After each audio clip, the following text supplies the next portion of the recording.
Bande konanga ba Congolais partout dans le monde.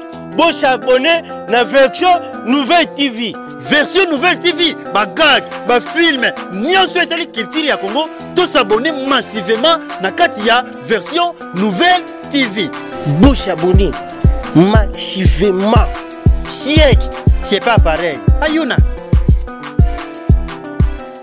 Ngai plaisir ton akutanga bino lisusu internaute ya version Nouvelle TV chaîne nabino ya YouTube ngai brave bakando wale fatigable azara toujours na sentiment peso makasi représenter yango pona bino na émission na bino olobi nini yo population olobi nini yo politicien pona mboka na biso ekene liboso boyebi politique ezali dominer ba sujet ebele mingi na procès ya son jour ya détournement ba dernier public oyo ezali ko salema kuna na chambre foraine pe nsusu ndenge bauti konomé ba mandataire ba entreprise publique na établissement on lance son etangama kilobi et pas ya porte-parole la présidence Kasonga porte-parole ya présidence na kombo ya Kasongo yemba nyamba yamba boyebaka bilongi ya kalape ezongi lisusu pe ba msusu pe ba bakisami na o etali dossier wana kastozo nga susundambu na premier dossier dozo kolobela kaka likamo etali 100 jours ya chef de l'état boyebaka phase instructive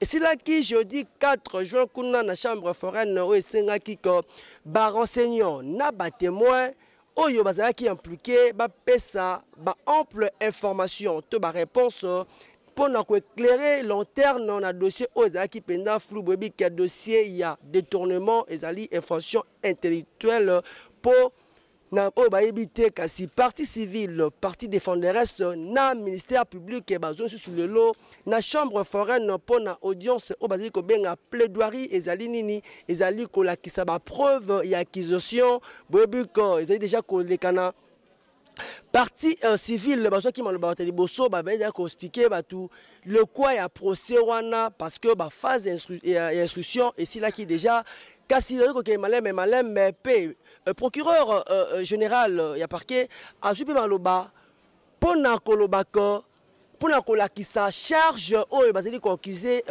Vital Kamerhe autorité morale ya UNC Sami Jamal et consort na dossier ya détournement boyebi ko dossier oyo ezali vraiment kolanama partout biso tozali wana pona bino babone na biso ya version Nouvelle TV to lembate kolanela bino dossier oyo kasi comme tozali wana tolobi olobi nini population tolingi to tuna population bazali komona procès oyo ndenge nini poto comme déjà na stade ya plaidoirie ezali ko kende ndenge nini bazali kolanda yango Nouvelle TV oyo kantangwa nanga nyonso awe information awe actualité ya bien awe mama nyonso.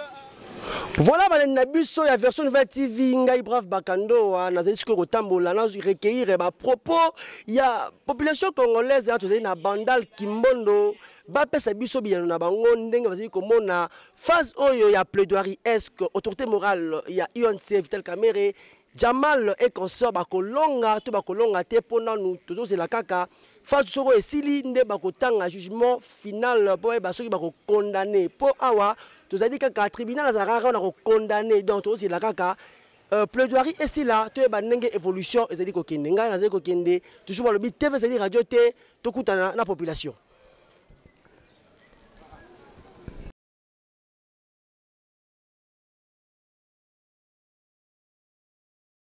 Ndale tokutuni ndeko oyo mbote ndeko mbote osama malamu. Oui, je vais très bien. Procès à son jour ezeli ko salema comment on a ndenge Vital Kamerhe asamba kilo to comme na plaidoirie est-ce que Vital Kamerhe akolongwa to ba ko condamner bon sora olonga faut bala non ben preuve ezo la ça que non c'est réellement vraiment ayiba ki mbongo wana ba condamner mais so ba preuve exacte o la ça que Vital Kamerhe ayiba ki te wana akolonga na justice à la ça be preuve abi misa be preuve o la ça que non réellement vraiment que non Kamerhe ayiba ki mbongo mais so be preuve exacte wana ndeko Kamerhe akolonga na eloko no kosenga na justice so bazali kolandela ngo malamu basala nini na dossier o bon justice c'est ça musa nango si réellement ayiba ki wana bakoki ko condamner mais so ayiba ki te batika azane aza libéré Donc justice ça musana, justice ça musana. Pour na yo penozo nzima ba libérer to ba condamner. Comment on a ndenge procès là que banda kiti lelo. Ozo mona ndenge ni ba libérer Kamere to ba condamner. Bon, ceux qui sont yiba quitté, faut pas libérer, mais ceux qui yiba qui on va condamner. Pour jusque là des preuves aux là c'est que non a yiba qui ils ont mon naté. Donc ceux qui justice là c'est des preuves en gros ils a qui yiba qui on a bakangi mais ceux des preuves exactes moi je préfère mieux que ba libérer.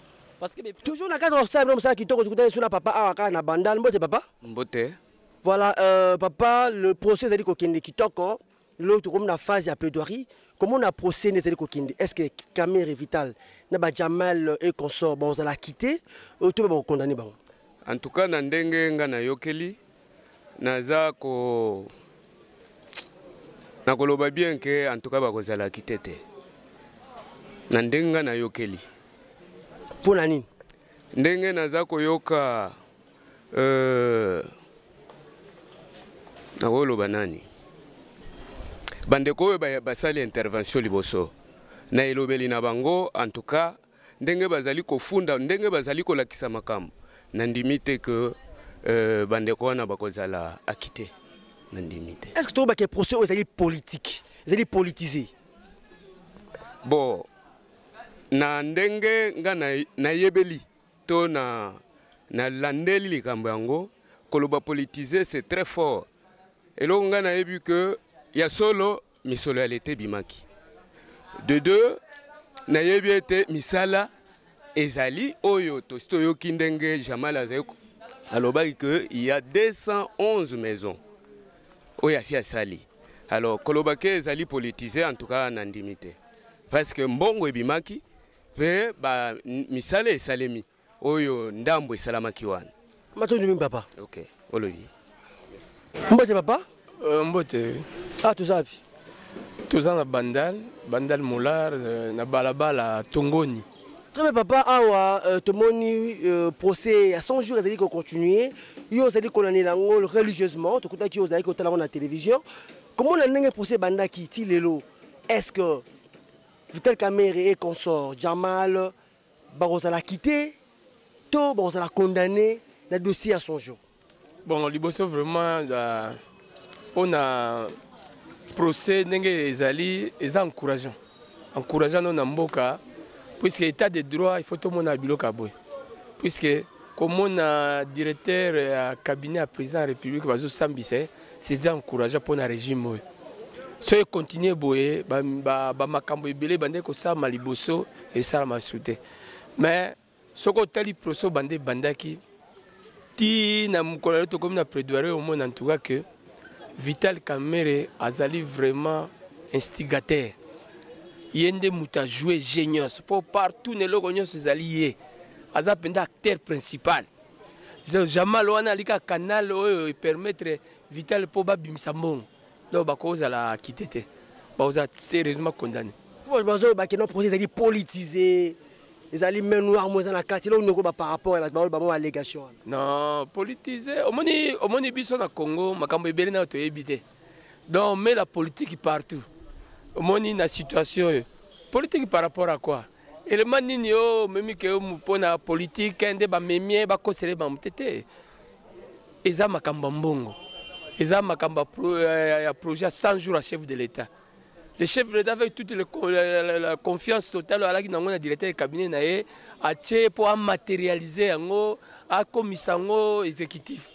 Mais l'autre avait la rise, na malin. À ça, il n'y a rien de politique là-dedans. Pour y avoir mbongo, babimise, mbongo, bakomi mikanda, il n'y a rien de politique. Merci beaucoup. Merci. Voilà vraiment procès à son jour oyo congolais nyonso azali kolani lango religieusement toujours na banda na cadre de réforme bino babone na biso version nouvelle TV to kutali suna ndeko apesa bayano na ye par rapport il y a procès des ekokende mbote ndeko bonjour comment on a ndenge procès des kokende bandaki ti lelo comme na phase ya plaidoirie ozomo na ndenge nini est-ce que Vital Kamere akozala acquitté Vital Kamere et consort comment on a appelé condamné au monde ndenge ni malobo mboka yo do pena polanga do pena na moni Vital Kamere akozala quitté pona nini na mboka ko bato bayiba mbongo baza batebele comment pression nge banika na Kamere Donc comment et la caméra donc juste maintenant peu caméra attends preuve mot autre de preuve caméra ayi bon pour la zoma preuve ça nanti deux heures au que zongizaka bokaka donc et comme un théâtre ya mbiyombe gauche ou est la raté des procès okende de pona ngado de na mona ngo ezanti distraction pona nga procès donc caméra bape ibeti proviseur za libanda na mundele wana asisa misala banda c'est tout Batika codifier population papa le baki les peuples d'abord les lieux commis procès caméra et dans sans cité et dans sans cité papa le baki et ça on au moins sur le terrain et ça on sur le terrain tout le monde donc état de droit ça non effectif té et ça n'anti pas ni gentini pas bomisa batu na nyoki to yebi yango bomisa batu na zana avant-hier pas de kufi c'est quoi papa ni procès ba fongola ngote poani kaya caméra ayibi mbongo est-ce caméra bomi mutu c'est comme muta bomisi bato yebi ti les procès de formaté pourquoi de ça passe pendant mboko ça passe maintenant mingi bomoni que ba vie ça toujours partagé en sous lobby que non ba condamner caméra et consort en sous lobby té et batika bongo ba mona ko mi théâtre bazo comprendre ngote te za radio te ngam na lobby te population bazali ko loba toujours o lobby nini yo population lobby nini yo congolais na chaîne na bino bolingaka mingi version de TV babi maya sika s'abonner massivement ngai bref bakano wale fatigable Bob kokisa Olivier Mwangi na merdi bazali na pour semno musala kitoko na ndingi ya kosakana te bobi ke procès oyo to la nilango malembe après phase oyo vous avez un jugement dernier ou après pas y ba repesa chose ba acquitter chose ba condamner donc te faisant radio te to continuer toujours ou tana bandeko po ba pesa ba na bango na etali faut toujours on a cadre semno musala kitoko to kutani na wewa pendant que ko kumba pa zali na information repesa biso par rapport à dossier à son jour mbote ndeko mbote papa na journaliste lelo tout le monde a ngote directeur à cabinet à chef de l'État Asamba et puis à la télévisée na dossier il y a détournement et consort tel caméra comment on a ngé procès bandaki l'autre na phase il y a plaidoirie est-ce que tel caméra et consort Jamal Jano bon ça l'a quitté on a justice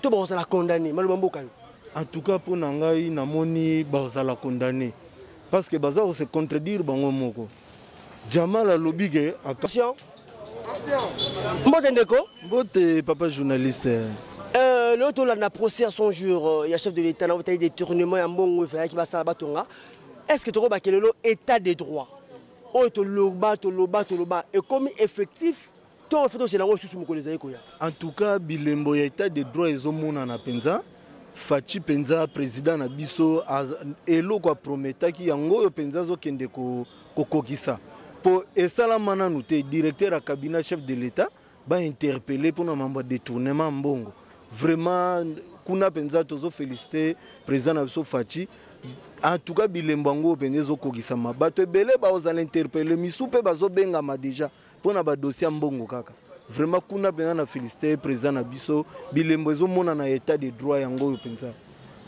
parce que ndenge français lobby la justice élève une nation yango penza tozomona ndeko lelo Vital Kamerhe et consort Jamal Jano bazali accusé to comme na phase ya plaidoirie comment on est procès ali kokende est-ce que justice ba ko quitter bango to ba ko libérer ba ko condamner bango par rapport à chef d'accusation bazali ko funda bango ya détournement ya mbongo vraiment pour na chef de ya ba accusation ana ebele wana ba peseli bango pour na ngai na conception na ngai na lobité na zui ya justice te na zui ya mboka te mais pour na nga na conception na nga na monike baza bakangami parce que contradiction ezali Jamal alobi akabelaki mabele Masaro alobi ke apesaki Jamal mbongo po azwa place wana zomona teke ba contradiction ezaka ke belebele po na nga na monike moi kokoso eza na kati wana penza nungu ezali bandeko na biso vraiment basalaki eloko wana bafundela bango basalaki yango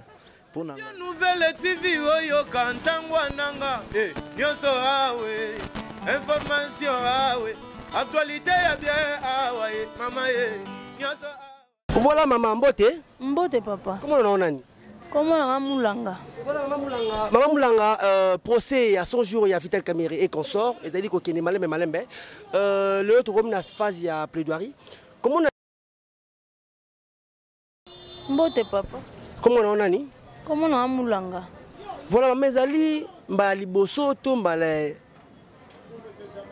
Il y a comment il y a sikatoko loba, comment on a le directeur cabinet chef de l'État, basa mise la justice et la télévisée. Et c'est là où on est. Ah papa, en tout cas vraiment logo vraiment. To moni penza ke mokonza mboka makambo alobaki penza ezo vraiment ya solo. To sepeli mingi ke ko sabiso penza ba peuple, to sambisi penza mokonzi penza ya le to sambisi penza. En tout cas logo to sepeli na makasi vraiment. To sepeli to lingi penza ke tina suka vraiment. To lingi penza ke tina suka. Maman Vital Kamerhe ba accuser bango na Jamal na Jano ba détourner Kimbongo pour ne faire pas battre bandaku. Comment on a un procès de Kokende? Est-ce que Bakozala acquitté ou Bakozala condamné dans la justice? Eh, papa, condamné Penza. Condamné. Balamboka ba souffrir. Ba transport ba kingasani ba mbouteillage kuto koyokolo ba kutute. Et loko ebandaki kaka basala poke mboka ezala bien. Yo zo mbongo ya mboko zo lia. En tout cas, on faut kangama. En tout cas, le peut faire kangama. Donc, nous avons kama olobate. Il faut condamner Penza. Si on dit que non, ils allaient façon à écarter dans 2023. Et là, on aura le par rapport au Congo. Façon à écarter dans des lois, ils ont montré que Aïbimbongo. Aïbimbongo, ils ont montré que Aïbimbongo. Ni ne 100 jours, ils ont coûté oumelate. Et oumeli, bana kingasani bazo souffrir coûte, bambouteillage. Hein?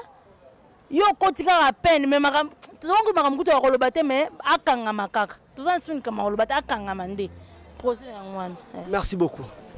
Voilà bon Monique bataze ko baka kenon Vital Kamerhe akangama na baninga na nyonso po ba izwaki mbongo ba contribuable falaki basala elo comment on peut pesa moins leur population ba bandaku kasi bango basalaki comment bazaki malin dans l'intelligence ndenge ya mabe pour ba détourner mbongwana donc justice ça msana yango bozo kakande bazali ko loba to pesi population maloba ba loba olobi nini population olobi nini pona mboka na yo Congo et kende malgré coronavirus ka journaliste avant d'aranda coûter ça toujours msana na ye tozali awa pona bino ba bolela biso ya version nouvelle TV na mission na bino olobi nini yo population pona mboka na yo kende boso mote mondeko ouais mbote ndeko. L'union par rapport à l'état des droits, est-ce que est commis effectif, tout les droits des droits et à l'issue. Oui, ça rêve, Nabiso Ezala depuis patriarche Azalara, état des droits, si Nzamba Sali au fois à Salaka, donc à Zui patriarche, et l'autre mon amour en a eu, l'idéologie ont continué. Donc pour l'état des droits, donc pour l'anga, en tout cas toi déjà dans Nzela, tu communauté mais toi déjà dans Nzela. Et ça maintenant nous banda RDC, RDC. Comment on a directeur et cabinet chef de l'État, Bassambi Saye, na télévision, population azotala yango, c'est le nom de Papa Yozo Barutu RDC, Zalanante, directeur à cabinet, mais biso total à au niveau international.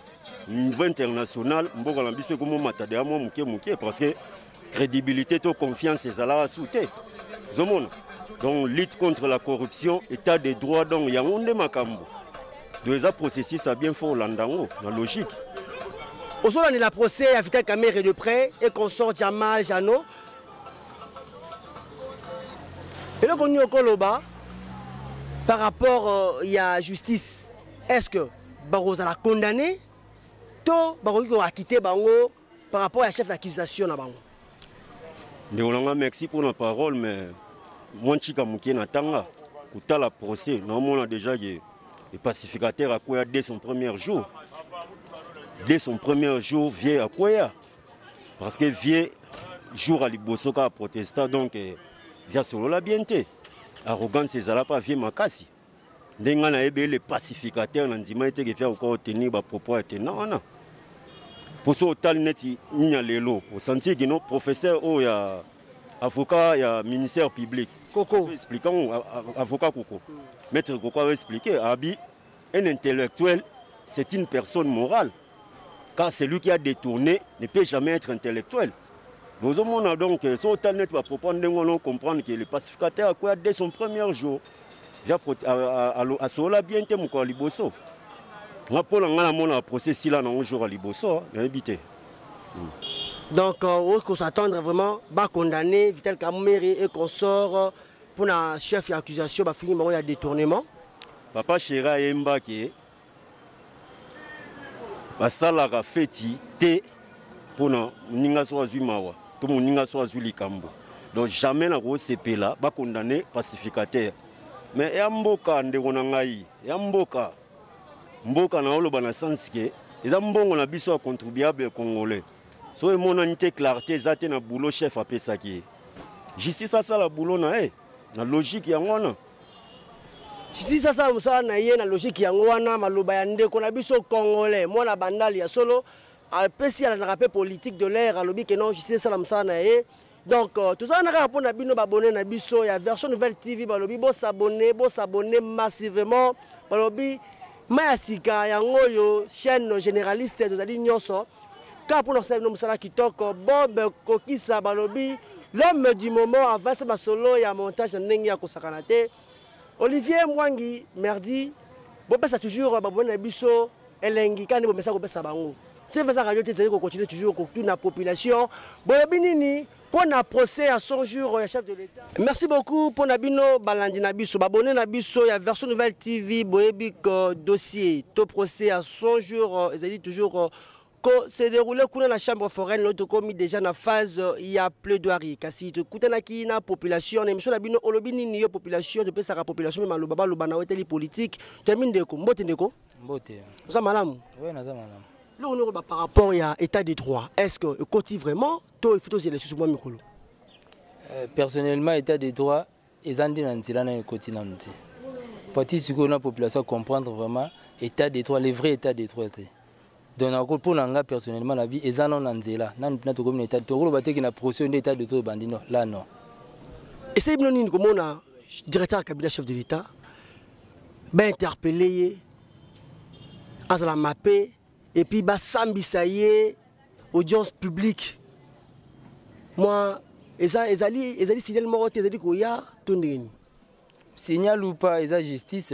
Bango hier moko na homologue na Félix wala baki état des droits. Alors, à la censure vous allez inclure na système bango ba ki nango, c'est un peu ça. Ils ont nango gravité comme on a hier leki na ni non, c'est normal. État des droits. Aujourd'hui, on a procès religieusement. Est-ce que vous avez comment on justice a quitté Vital Kamerhe et consort Jamal Jano, tout va vous condamné. Juste là pour être sage, si on a justice a quitté Jamal ou bien M. Kamerhe, non. Si on a nous pénal, vous a montumoko ta kolo baki et vous a la boyo bien vous a la pour bien vous a la contre non. Total ndenge procès qui n'est suka ndeto koye baler verdict asuke ko bima ndeto lo basiko que non. Tolobi droit si ko munyo se fasse réservé na okoloba bon nyo se dans maboko ba juge mais tout ça tombe dans la phase il y a exhibition ba pièce il y a preuve donc c'est dans la phase où on est que non il sera condamné ou acquitté na tout ça la procès nazola ne la procès mais tu na minute on lo ba boito so la no siko na sili na nte bazana na ba sisité alors to ozila même on tina suka na suka ndé muna mta tirer ba conclusion écoutez les équipes ba pièce monsieur zo malelo tout le monde qui on va vanter net tout le monde va misma ba CD tout CD wana tout le monde qui on va vanter ba yenango ozomona ki banga monsieur za na kati wa yango na lobi faut munyoso a se retenir en tant que sage total aimé mana suka ba suka ndenge c'est un peu ça. Merci beaucoup. Boyo qui ba vie toujours partager de ko lobi que non c'est ça vraiment inopportun. Hein, ils ont dit vraiment important que le maman que non bako condamné to bako acquitté pour le lo susu ba ramozo bima le susu ba obi ba tout monde susu présence ya CD ni ezaki na CD wana ngana bino to koyeba ngo mikoze koya mais na phase to zali ko zali o to zali ba benga ngo déjà phase ya plaidoirie wana ezalaka ba laksaka ba preuve oyo ba fundi bandeko pour ba soki réellement ma bazai ko lo ba balani na réalité toté TV radio té toujours na cadre reformé ko informer bino balandi na biso ba abonné na biso version nouvelle TV émission na bino olobinini bo s'abonner massivement bo jamais dessus pour biso awa to banga raté to la kaka ndé bo solo pour na ko éclairer lanterne na ba sujet politique de l'air maman mbote papa confirmer les candidats confinement ezaka boy confinement kaka neti biso tosala te boye na sentir na ngo te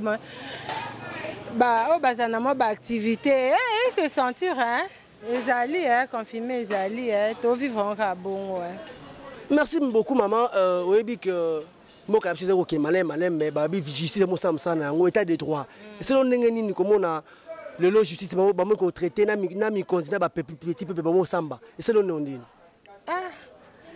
na découvrir la première fois tomoni pe mokonzi moko azo samba que o ba privilégié o ni te azape likolo loi te quoi a samba le quoi citoyen nyonso asali mabe loi ekangi ye justice et saisir ye azo samba à se défendre vraiment kitoko neti biso depuis na botama tina komi boye mbali boso na mona Vital Kamerhe azo samba na baninga na yem susu ba détourner ki mbongo à l'état Jamel na Jano ozomona ndenge nini est-ce que ba ko condamner to ba obimisa na prison oh yazo samba so yazo baza innocent so ka ina ba preuve oh l'accès à ça vraiment que aza innocent ba ko innocenté ceux qui pas coupable ba condamner ngana lobani mais comment on ozo landelango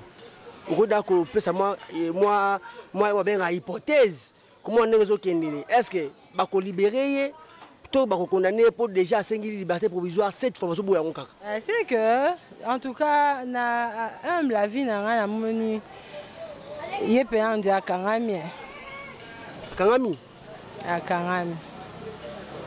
na monika bon po ata ba avocat na ba o sala yepe ezokene ndemu ba sa nyonso na mona azwaka isute. Voilà maman lobi amoni Vital Kamerhe akangami po bavocat na bazo samba mais zo simba kaka te boyebi que Vital Kamerhe asenga mbote papa au de la procès à Vital Kamerhe et consomme malamu moi lecture ne ressala par rapport à procès lecture ne ressala c'est que donc Kamerhe aza coupable na mbote zo leka donc pour nga na préféré donc justice à ça là au union salinga sala pour na et pour yem taza coupable na mbote zo leka donc des autres autour ma moto nous ba témoin tout ba bimi donc pour nga bon yem ta fabriquer on zelo moza falsifié en fait donc pour nga na mo justice à ça là à ça la na do akendi en fait pour par rapport à ça mais tout comme na phase ya prédoirie bon sur la sada ba pièce ba monsieur bimi sur le lot est-ce que ba ko quitter été je ne pense pas pour tout là par rapport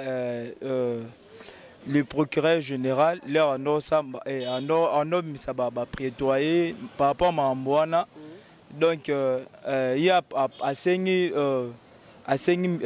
comment il s'appelle comment le juge président assigné donc il a 20 à 15 par rapport à ça c'est pourquoi avocat ni bazu relève pour samba et crée toujours des désordres par rapport à ça. Donc pour nanga na molora faire quitter été donc retenir voilà alors nous senga to bana justice congolais oyo état de droit c'est comme vraiment effectif to fait aussi sous mikozali ko ya pour comme effectif non faut directement effectif pour des jeux au monde na déjà ba acte des jeux au monde na des monani pe donc ba me mango so musika te to kenso to ba ce journée non to si sera les lots de justice congolais face à la msala na e donc ça msala na ndenge sengeli donc to si sera les lots mambuto et si la les lots maintenant mingi ndeko balobi justice congolais et ça la musana yango na ndenge esengeli bazeli kozela ngoso si la les lots ba ceux qui ba ko quitter accusé, il y a des tournements, il y a des données publiques, Vital Kamerhe, Jamal, Jano, to, la condamné pour éclaircissement. Il y a dossier Oyo, il y a Vital Kamerhe, que la population congolaise contribuable, basali toujours là, la dossier Oyo. On a servi exemple, tu dis bien exemple, Obatikali. Pour justice élève une nation, n'engage Biblia et Loba. Donc, juge, président, un jugement dernier, population basilique aux là. makambu oyo ya kitoko po eloko oyo et se répéter sur na mboka na biso boyoki ndenge population congolaise en général au Kinois en particulier lobby pour na dossier il y a 100 jours il y a chef de l'État qui a remarqué que l'on a une CPR4 pour ba agent de l'autre on va dire déployer ndenge ko sakana te to ça musana biso kitoko côté ya ngolo lo to zaki awa